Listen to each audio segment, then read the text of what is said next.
Ruas TV, rutin walaupun sedikit.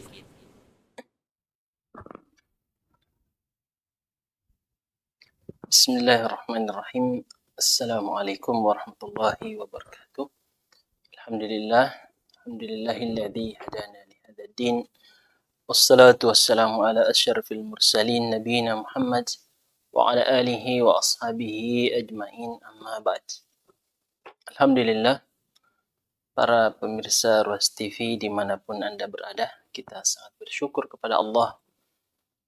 Pada malam hari ini kita dengan izin dan taufiknya bisa bersama kembali di majelis kita ini, majelis yang kita harapkan menjadi bahagian dari pemberat timbangan kebaikan kita kelak di hari akhirat. Majelis yang kita anggap sebagai salah satu bukti bahwa Allah Subhanahu wa Ta'ala menginginkan kebaikan bagi kita semua. Sebab disebutkan dalam sebuah hadis, sesungguhnya Allah Subhanahu wa Ta'ala jika mencintai seorang hamba, istakmalahu. Allah akan memberinya taufik untuk beramal, untuk mengkualitaskan umurnya dengan ibadah. Dan salah satu ibadah yang sangat bermanfaat dan luar biasa adalah belajar agama. Belajar agama ini adalah kewajiban bagi setiap muslim, utamanya hal-hal yang terkait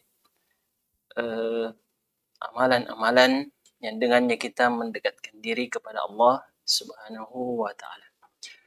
Pada kesempatan ini, insyaallah ta'ala kita akan membahas tentang suatu persoalan salat yang sangat penting, harus kita pahami bersama, karena ini terkait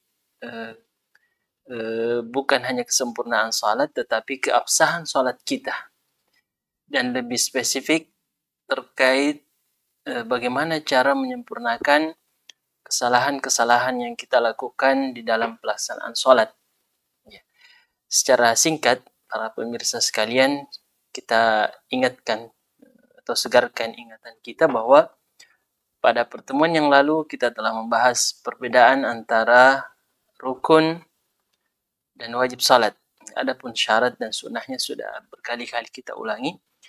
Tapi yang terkait dengan pembahasan kita malam ini, yaitu sujud sahwi, lebih erat terkait dengan rukun-rukun dan wajib-wajib salat. Perbedaan antara rukun dan wajib yang paling mendasar bahwa jika rukun salat tidak dikerjakan karena dilupakan atau terlupakan, maka ini harus diulangi kembali. Tetapi wajib-wajib salat jika terlupakan maka bisa disempurnakan dengan sujud sahwi. Adapun sunnah-sunnah salat, sengaja ditinggalkan pun tidak menjadi persoalan. Tidak mempengaruhi keabsahan salat kita. Baik. Berarti dari sini kita bisa pahami bahwa baik rukun ataupun wajib salat apabila tidak dikerjakan karena lupa, maka konsekuensinya kita sujud sahwi. Atau kesalahan-kesalahan yang lain yang akan kita bahas secara rinci insyaallah ta'ala beberapa saat ke depan.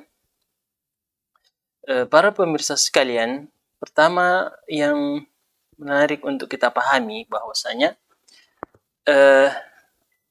sujud sahwi ini adalah nikmat yang sangat besar dari Allah Subhanahu wa Ta'ala kepada kita, yang mana sujud sahwi ini disyariatkan melalui apa yang telah dicontohkan oleh Nabi kita Sallallahu Alaihi Wasallam, sehingga ketersalahan Nabi dalam melakukan suatu amalan salat itu sebenarnya karunia bagi kita. Kenapa? Karena seandainya Nabi tidak pernah salah dalam melakukan ibadah salat, lantas kita melakukan kesalahan, kita akan bingung bagaimana menyempurnakannya.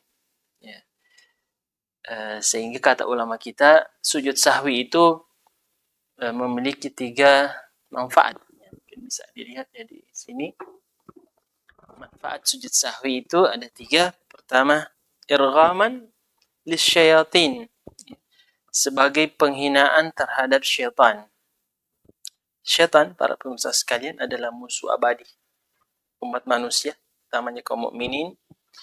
Syaitan ini akan selalu berupaya supaya kita tinggalkan ibadah, tinggalkan amaliyah-amaliyah yang bisa mendekatkan diri kita kepada Allah. Bagaimanapun caranya. Dan syaitan tahu bahwa kita ini, tabiat kita sebagai manusia, punya sifat mudah lupa. Ya. Sehingga dengan sifat ini, melalui sifat ini, syaitan berusaha untuk mempermainkan kita, utamanya dalam salat. Dan kita tahu ya bahwa salat ini ibadah yang merupakan pembeda ya, kualitas setiap orang di sisi Allah Subhanahu wa taala. Kualitas kita, apakah kita dianggap seorang muslim atau tidak, mukmin atau munafik, itu dilihat dari salat kita. Karena orang munafik idza qamu ila sholati qamu kusala. Orang munafik itu malas-malasan yang menegakkan salat. Hanya orang beriman yang memberikan perhatian yang besar terhadap salat ini. Sehingga disitulah bertingkat-tingkat ya, posisi kita, kualitas kita di sisi Allah Subhanahu wa taala. Nah, syaitan ini yang melalui sifat lupa pada diri manusia, dia masuk di situ, dia berupaya agar pertama salat kita batal, yang kedua kalau tidak mampu paling minimal mengurangi kesempurnaan salat kita. Tetapi alhamdulillah, karena Nabi kita sallallahu alaihi wasallam memberikan kita suatu petunjuk syariat untuk menyempurnakan kekurangan-kekurangan itu, sehingga apa yang dilakukan oleh syaitan mengganggu kita akhirnya tidak ada gunanya ya. Karena kita bisa menyempurnakannya dengan sujud sahwi. Yang kedua, jabarul linuqsan, ya, jelas ya bahwa sujud sahwi itu menyempurnakan kekurangan-kekurangan yang terjadi dalam salat. Yang dimaksud dengan kekurangan ini di sini bukan hanya kekurangan karena kita tidak melakukan bahagian dari gerakan ataupun bacaan salat, tetapi termasuk kekurangan adalah jika kita melakukan hal-hal yang tidak ada kaitannya dengan salat, atau misalnya tambahan ya pada rukun di antara rukun-rukun salat yang sebenarnya sudah cukup tapi karena lupa kita tambahkan. Dan yang ketiga adalah irda'ul lirrahman. Sujud sahwi itu kita lakukan karena kita mengikuti Nabi sallallahu alaihi wasallam. Mengikuti petunjuk Nabi, sehingga dari situ kita bisa meraih keridhaan Allah Subhanahu wa taala. Nabi kita sallallahu alaihi wasallam beberapa kali sebenarnya sempat melakukan kesalahan dalam salatnya, bukan suatu kesengajaan. Tetapi seperti yang kita katakan bahwa kesalahan yang dilakukan oleh Nabi SAW akhirnya menjadi syariat bagi kita. Ya, petunjuk yang Nabi perlihatkan kepada kita dalam menyempurnakan kekurangan itu menjadi syariat. Seperti Nabi pernah sholat zuhur 2 rakaat, padahal seharusnya 4 rakaat. Setelah rakaat kedua langsung memberi salam. Akhirnya disampaikan kepada beliau ya, bahwa beliau hanya mengerjakan 2 rakaat dan beliau kembali menyempurnakan sholat zuhurnya dan sujud ya, 2 kali ya, sujud sahwi sebelum memberi salam. Kemudian juga Nabi pernah memberi salam pada rakaat ketiga ya, padahal seharusnya 4 rakaat. Nabi juga pernah pada rakaat kedua yang seharusnya melakukan tahiyat awal, ternyata Nabi langsung berdiri pada rakaat ketiga, lupa tahiyat awalnya. Akhirnya Nabi pun memberikan contoh ya bagaimana cara menyempurnakannya. Tentunya semua itu diakhiri dengan sujud sahwi. Ada yang harus disempurnakan kalau misalnya ada rukun-rukun salat yang ditinggalkan, bagaimana konsekuensinya? Ya, ada sebentar insyaallah kita akan jelaskan. Jadi Nabi kita sambil memperlihatkan cara menyempurnakan kekurangan itu, Nabi juga mengatakan, "Idza saha ahadukum falyasjud." Apabila salah seorang di antara kalian melakukan kesalahan dalam salat, maka hendaklah dia sujud. Nah, itu dalil disyariatkannya sujud sahwi. Nah, sujud sahwi ini dilakukan karena 3 hal. Perlu dicatat dengan baik ya. Pertama, karena kelebihan yang dilakukan dalam salat. Kemudian yang kedua adalah karena kekurangan, ada gerakan atau bacaan yang kurang dalam salat, sehingga kita dianjurkan untuk sujud sahwi. Dan yang ketiga karena ada rasa ragu, ya. Ragu dalam salat. Ya. Kita akan bahas secara rinci. Yang pertama adalah karena faktor adanya tambahan, baik itu tambahan gerakan ataupun bacaan. Kita ambil contoh dulu ya tentang tambahan dalam bentuk gerakan. Misalnya seseorang yang sholat yang seharusnya dia duduk tapi dia berdiri, atau sebaliknya dia seharusnya berdiri tapi dia duduk, ya. Atau misalnya dia menambahkan ruku, 2 kali rukuknya dalam 1 rakaat, atau sujudnya 3 kali misalnya, ya, seharusnya 2 kali saja tapi dia 3 kali sujudnya. Maka pada kondisi seperti ini, ya, kita harus sujud sahwi setelah memberi salam. Ya, kita harus sujud sahwi. Ini berdasarkan hadits yang diriwayatkan oleh Abdullah bin Mas'ud, fa idza zada ar-rajulu aw naqasa fi salatihi falyasjud sajdatain.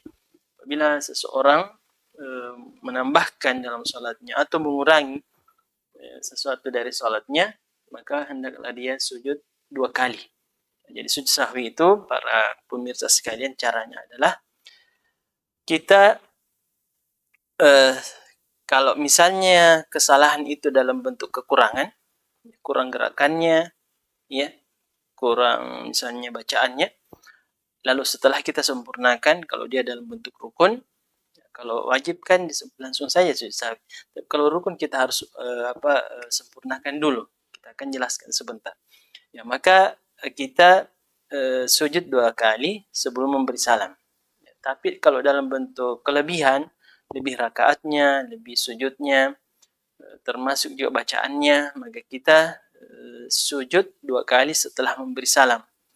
Ya, kita sujud dengan bertakbir Allahu Akbar, sujud seperti biasa ya. Lalu membaca doa, juga doa seperti biasa, doa sujud, subhana rabbiyal a'la. Ya. Lalu kita bertakbir lagi untuk bangun duduk, lalu kemudian bertakbir lagi untuk sujud yang kedua, bangun lagi, bertakbir, lalu langsung memberi salam kanan dan ke kiri. Tidak lagi membaca doa tahiyat, ya, karena sudah dibaca tadi ya, doa tahiyatnya.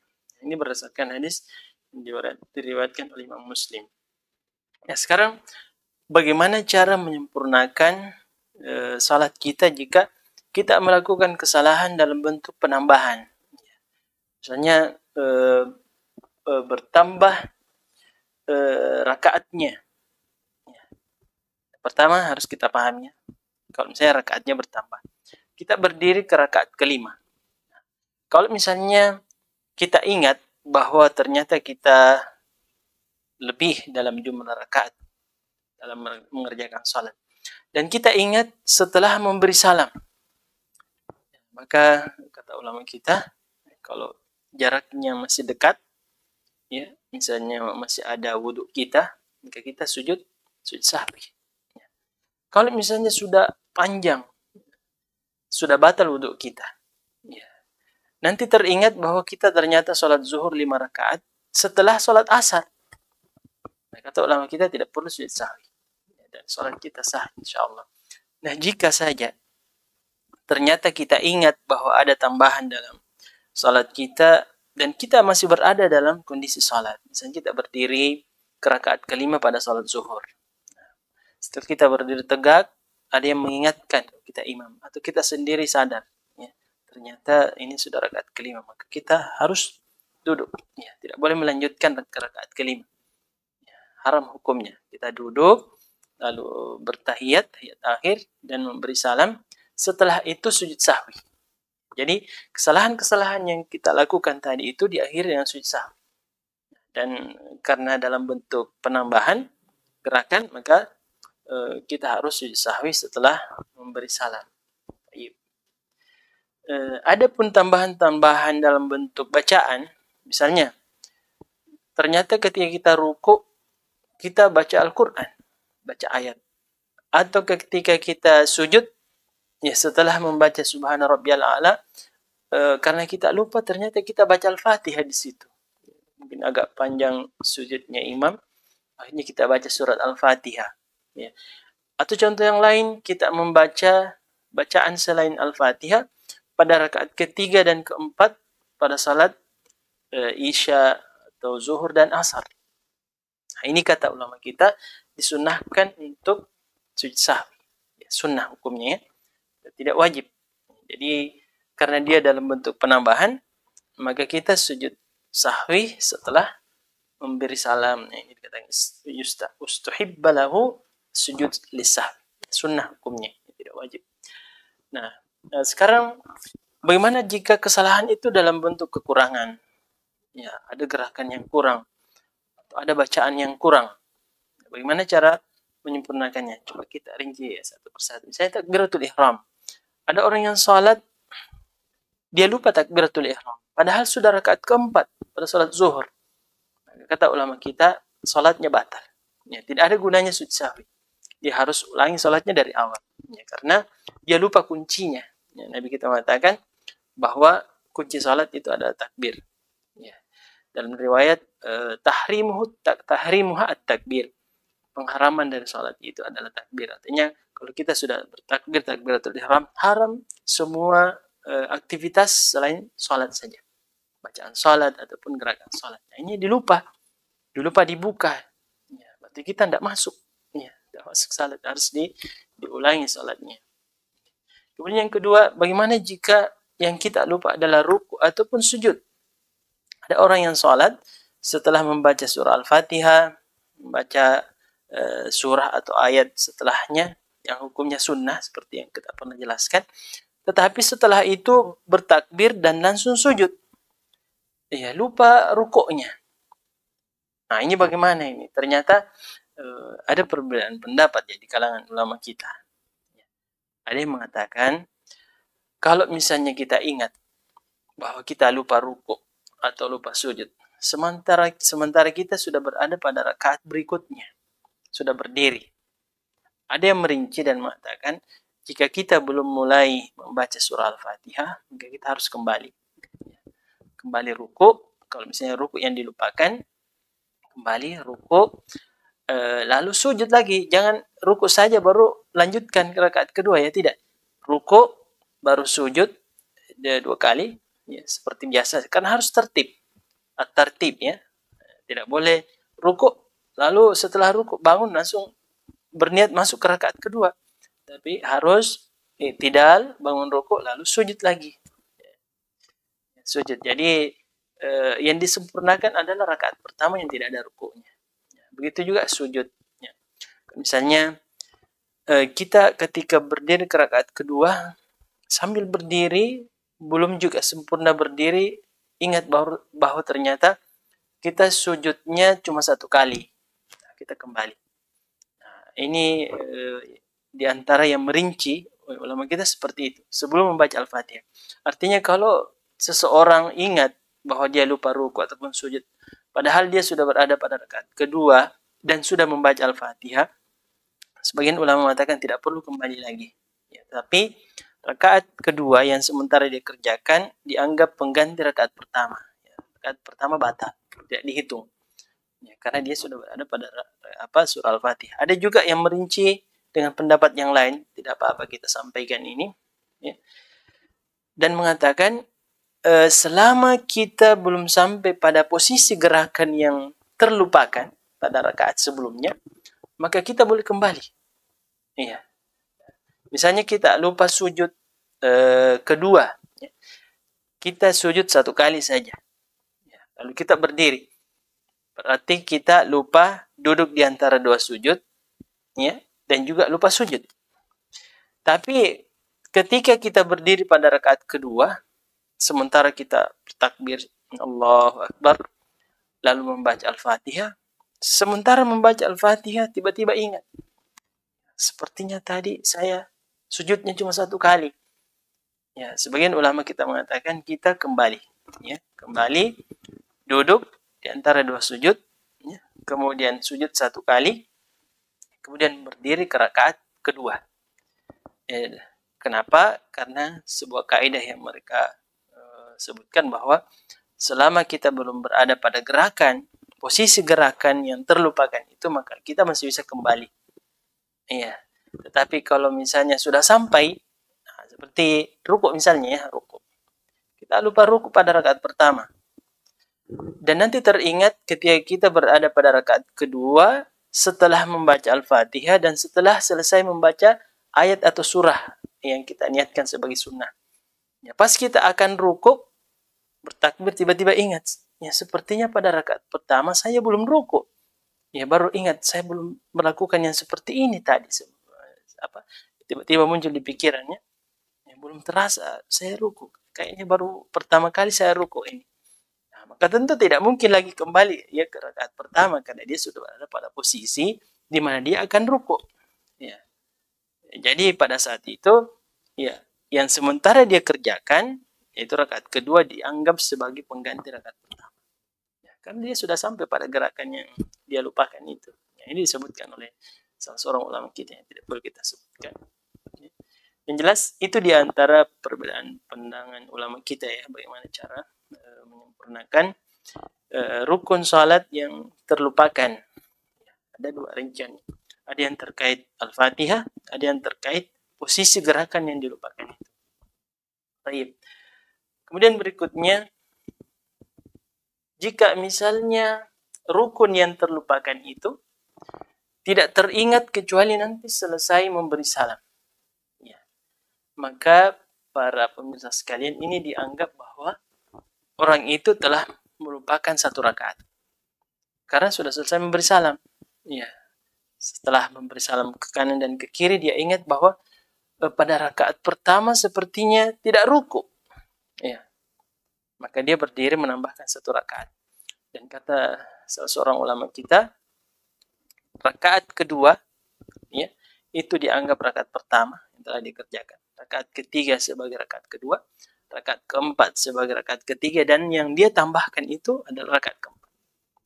Sekalipun yang terlupakan rukunnya adalah rakaat pertama. Itu diantara penjelasan ulama kita. Baik. Di sini katakan kalau misalnya rukun yang tertinggal itu belum terlalu lama, ya. Misalnya kita ingat di saat kita selesai memberi salam, kita duduk sejenak, sekitar 5 menit, wudhu kita belum batal, lalu ingat. Nah, tentu kita bangkit dan tambahkan 1 rakaat.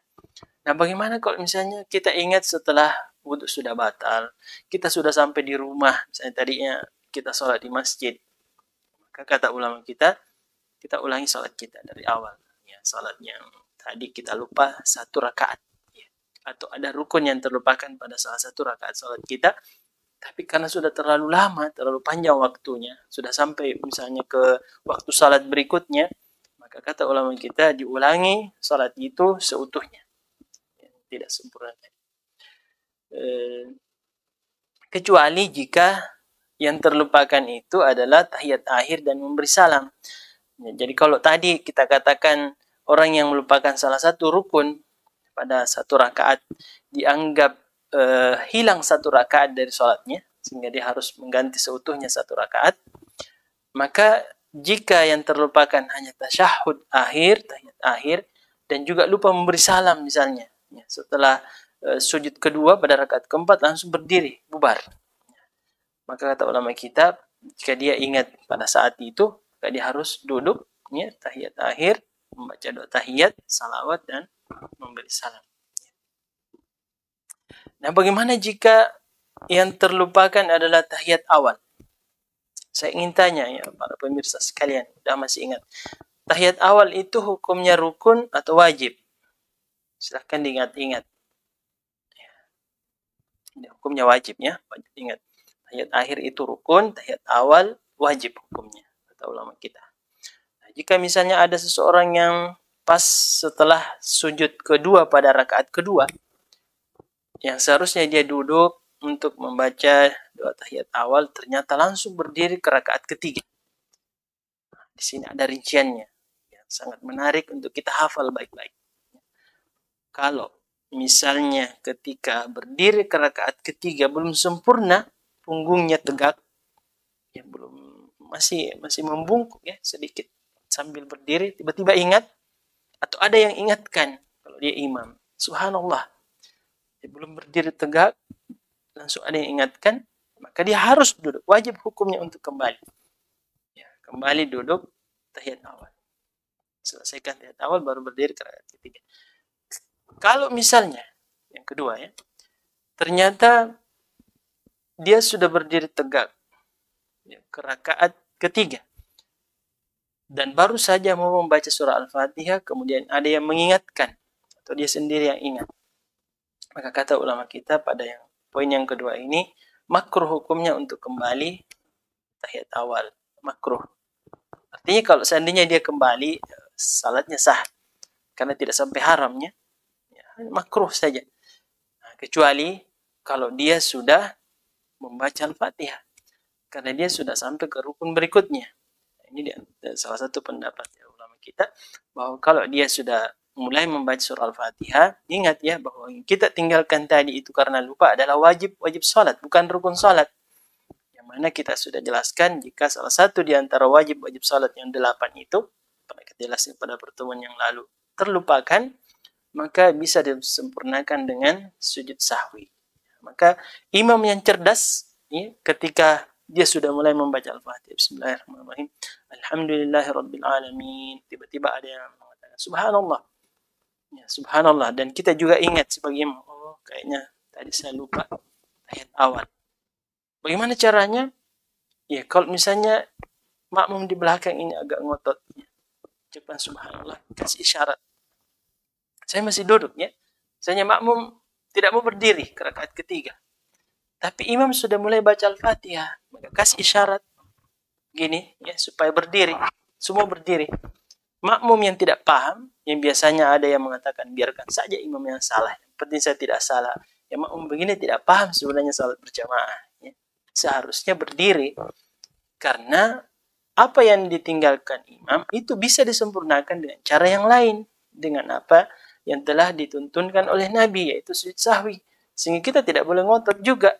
Ya, Nabi kita mengatakan innama ju'ilal imam liutamma bihi. Imam itu diangkat untuk diikuti. Ya, jadi kalau imam sudah memberi isyarat dan imam tahu cara menyempurnakan kekurangan itu, kita harus ikut. Ya. Ini kadang-kadang karena ketidakpahaman kita ya sebagai makmum, sehingga kadang-kadang kita tidak mau ikut imam. Ya, berdiri, ikuti imam, nanti bersama-sama susah. Nah, ini tentang tahiyat awal. Nah, bagaimana jika yang kita lupa adalah bacaan tasbih ya, ketika ruku, subhana rabbiyal azim, atau subhana rabbiyal a'la ketika kita sujud. Ya, maka di sini dikatakan bahwa kalau kita belum sempurna beralih ke gerakan berikutnya. Misalnya kita lupa subhana rabbiyal azim, subhana rabbiyal a'la ketika sujud. Ya, lalu kita angkat kepala ingin duduk ya, duduk atau berdiri ke rakaat ketiga, tapi ingat bahwa tadi ternyata kita hanya menghayal saja. Ada yang kita pikirkan, lupa membaca bacaan tasbih. Subhana rabbiyal a'la. Kita sujud. Kembali sujud, lalu kita membaca doa sujud itu. Dan tentunya ini semua yang kita jelaskan, ya, baik kelebihan dalam salat ataupun kekurangan, selalu diakhiri dengan sujud sahwi. Ya. Kalau dalam bentuk kelebihan, maka sujud sahwinya setelah memberi salam, dan jika dalam bentuk kekurangan, maka sujud sahwi dilakukan sebelum memberi salam. Yang ketiga, para pemirsa sekalian, adalah ketika kita ragu dalam salat. Bisa saja ya syaitan mengganggu kita, lantas kita ragu apakah kita sudah berada pada rakaat kedua atau ketiga. Ini biasa terjadi. Bagaimana kita menyikapi hal itu? Pertama, kalau kita misalnya ragu apakah sudah berada pada rakaat kedua atau ketiga, maka kita yakinkan diri kita bahwa kita berada pada rakaat yang paling sedikit. Ya. Jadi kalau ragu antara rakaat kedua atau ketiga, jangan meyakinkan diri sudah rakaat ketiga, sudah pasti. Padahal dari tadi 50-50 ya. Ini seharusnya kita yakinkan diri kita, dan memang itu yang kita yakini, yang sedikit itu pasti. Ya, yang diragukan sebenarnya yang rakaat ketiga, tambahannya itu. Ya, bukan yang paling sedikit. Jadi jangan kita menipu diri kita ya, lalu seakan-akan berusaha meyakinkan bahwa kita sudah berada pada rakaat yang paling banyak. Kecuali memang ada indikasi ya, yang bisa saja ada petunjuk yang membuat kita kemudian lebih yakin bahwa kita berada pada rakaat keempat. Tapi hukum asalnya kalau sama keraguan kita, maka kita seharusnya membangun keyakinan kita pada rakaat yang paling sedikit. Ya. Dan ini sebenarnya ada landasannya, ada dalilnya, ya, sebagaimana disebutkan dalam hadis ya Nabi Shallallahu Alaihi Wasallam, "Idza syakka ahadukum fi salatihi," apabila salah seorang di antara kalian ragu dalam salatnya, falam yadri wahidatan shalla am itsnatain. Apakah dia sudah salat satu rakaat atau dua rakaat? Fayaj'alha wahidatan. Maka falyaj'alha, dia menjadikan ya keyakinannya adalah satu rakaat. Aw lam yadri tsintaini aw thalatha. Dia ragu apakah sudah salat dua rakaat atau tiga? Karena dia mengatakan falyaj'alha itsnatain. Maka dia harus bangun keyakinannya bahwa dia baru salat dua rakaat. Ya, hadis diriwayatkan Imam Ahmad, Muslim dan At-Tirmidzi. Bagaimana jika yang ragu adalah makmum? Makmum ini kan biasanya kalau kita masbuk dan ragu apakah kita ikut bergabung dengan imam pada rakaat kedua atau ketiga. Nah, ini kebalikan dari yang tadi. Kalau kita salat sendiri atau salat sendiri ya.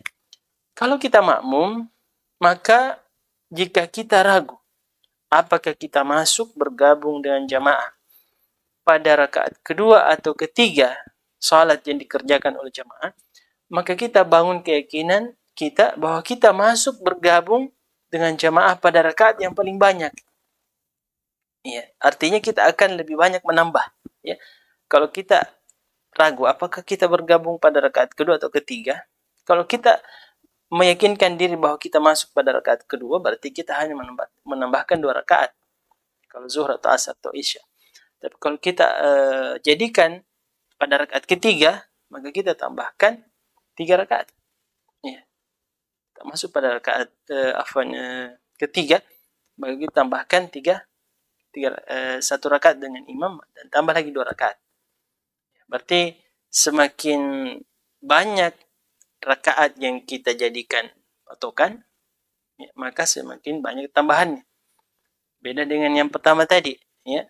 Kalau kita yakinkan diri bahwa pada rakaat pertama, ya tentu kita akan tambahkan sampai selesai. Ya, tapi kalau kita bergabung dengan imam atau jamaah, kita yakinkan bahwa tadi kita masuk pas pada rakaat ketiga salat berjamaah. Pas pada rakaat ketiga berarti kita dapatkan rakaat ketiga dan keempat. Kita tambahkan 2 rakaat. Ya. Tapi kalau kita berada pada rakaat kedua, maka kita cukup menambahkan 1 saja. Ya, jadi kita yakinkan bahwa kita masuk pada jumlah rakaat yang terbanyak. Ya.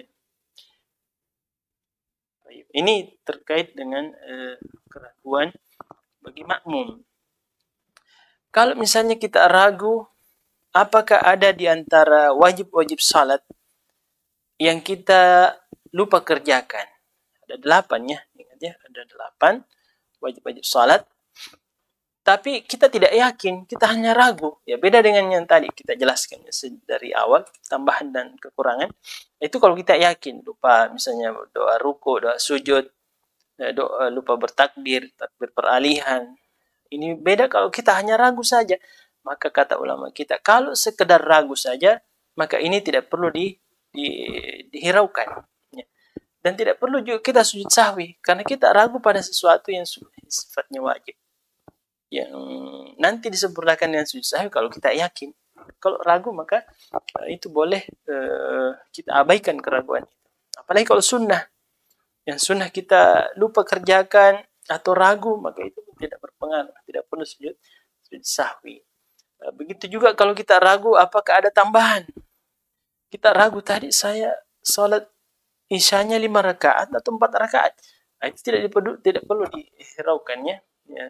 Karena hukum asalnya kita salat 4 rakaat pas. Yang diragukan adalah tambahan, sehingga yang tambahan itu tidak perlu dihiraukan.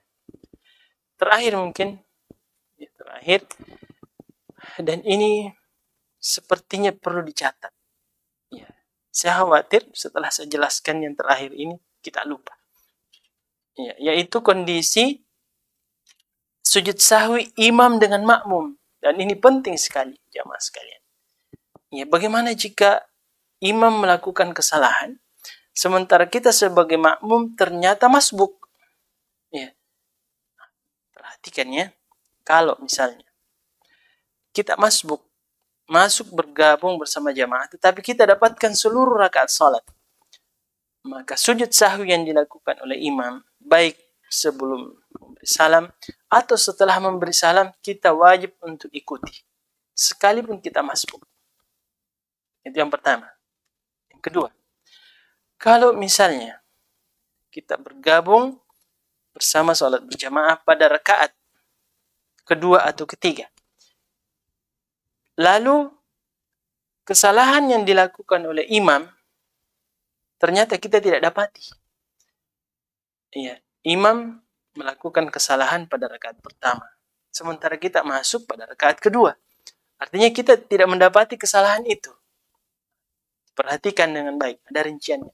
Pertama, kalau imamnya sujud sahwi sebelum memberi salam, maka kita yang masbuk ikut memberi salam. Ikut sujud sahwi ya. Jangan salah pahami. Jadi kalau imamnya sujud sahwi sebelum memberi salam, maka kita ikut sujud sahwi sebelum memberi salam. Tapi kalau imamnya sujud sahwi setelah memberi salam, kita tidak boleh ikut sujud sahwi. Karena kita pun tidak ikut memberi salam. Dan kita selesaikan, sempurnakan sholat kita pada rakaat yang tertinggal itu, dan kita pun tidak harus memberi salam. Kenapa? Karena kita tidak dapati kesalahan yang dilakukan oleh imam. Dan ketika kita menyempurnakan sholat kita, kita sudah keluar dari sholat jamaah. Sudah tidak mengikuti imam. Sehingga kita tidak perlu sujud sahwi. Ya. Kalau misalnya ternyata kesalahan yang dilakukan oleh imam, ya, itu pada rakaat yang kita dapatkan. Ya, kita bergabung pada rakaat kedua. Dan imam melakukan kesalahan pada rakaat ketiga. Ya. Dan kita sebagai makmum yang masbuk tentunya harus melengkapi sholat kita yang kurang, 1 atau 2 rakaat. Jadi perhatikan. Kalau imam, ya, imam sujud sahwinya setelah memberi salam, kita yang masbuk, yang tetap mendapati kesalahan imam, tidak boleh ikut sujud sahwi. Karena sujudnya imam setelah memberi salam. Setelah imam sujud sahwi dan memberi salam, ya, setelah imam sujud sahwi dua kali, dan tentunya memberi salam lagi kan, ya, 2 kali memberi salam. Ya, kalau sujud sahwinya setelah memberi salam, berarti sujud 2 kali baru memberi salam lagi. Ya, kita sebagai orang yang masbuk, yang sempat mendapati kesalahan imam, langsung berdiri setelah imam bersalam, sempurnakan rakaat yang tertinggal, lalu kita, ya, sebelum memberi salam, setelah memberi salam, kita sujud sahwi. Kenapa? Karena kesalahan yang dilakukan imam juga kita dapatkan. Maka kita sujud sahwi. Tetapi, jika ternyata imamnya sujud sahwi sebelum memberi salam, iya, maka kita sebagai orang yang masbuk yang juga mendapati kesalahan imam, ya, kita juga ikut sujud sahwi sebelum memberi salam. Ya, kita ikut dengan imam, sujud sahwi dengan imam karena imam sujud sahwinya sebelum memberi salam. Menjadi pertanyaan, apakah kita yang masbuk ini setelah menyelesaikan rakaat yang tersisa itu sujud sahwi lagi atau tidak perlu karena sudah tadi? Jawabannya kira-kira bagaimana? Ini sengaja saya tanya supaya tinggal di kepala kita. Kata ulama kita sujud sahwi lagi. Ya, 2 kali berarti kita yang masuk ini sujud sahwi. Ya, kenapa? Yang pertama itu hanya sekedar mengikuti imam. Itu tidak dianggap ya bagi kita sujud sahwi kita. Karena kita sebagai orang yang masbuk, sujud sahwi kita yang dianggap adalah sujud sebelum kita memberi salam. Ya, kenapa? Karena sujud sahwi itu dilakukan di akhir sholat, bukan pada pertengahan sholat. Bagi orang yang masbuk, sujud sahwinya bersama imam ada pada pertengahan sholatnya. Sehingga itu tidak dihitung. Hanya sebagai bentuk pengikutan kepada imam, ketaatan kepada imam. Karena Nabi mengatakan, inna maju ilal imam liutama bih. Tapi kita, ya, sebelum memberi salam, setelah menyempurnakan rakaat yang kurang itu, kita sujud sahwi untuk kita. Ya, untuk kita. Ya, lalu memberi salam, ke kanan dan ke kiri, dan selesai salat. Nah, ini kira-kira para pemirsa sekalian Allah Subhanahu wa taala, saya katakan tadi bahwa ini penting untuk kita catat dan kita ulang-ulangi sebab ini banyak rinciannya. Dan sepertinya kalau jika hanya satu kali kita dengar tidak cukup, harus diulang-ulangi. Dan ketahuilah bahwa dalam mengulang-ulangi ilmu itu ada berkahnya.